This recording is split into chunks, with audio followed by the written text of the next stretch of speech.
ঈশ্বরের সঙ্গে ফ্রেমবন্দি হওয়ার স্বপ্ন কার না থাকে।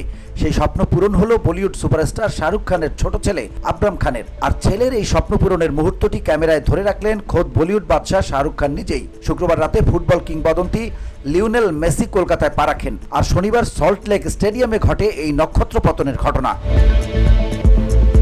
বাবার হাত ধরেই প্রিয় তারকাকে কাছ থেকে দেখার জন্য স্টেডিয়ামে হাজির হয়েছিলেন আব্রাম। সেখানে মেসির দেখা পেতেই উচ্ছ্বাসে মেতে ওঠে সে। শাহরুখ খান পরম মমতায় ছেলের এই বিশেষ মুহূর্তটি ক্যামেরাবন্দি করে রাখেন।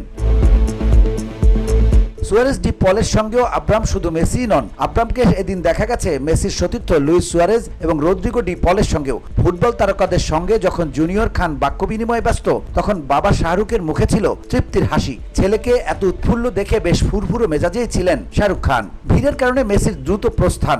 জানা গেছে সল্টলেক স্টেডিয়ামে মেসি প্রায় 30 মিনিট সময় কাটান। এর মধ্যেই সংবর্ধনা অনুষ্ঠানে শাহরুখ খান আব্রামকে নিয়ে উপস্থিত ছিলেন এবং এই স্মরণীয় মুহূর্তগুলো তৈরি করেন। VOD Bangla news desk.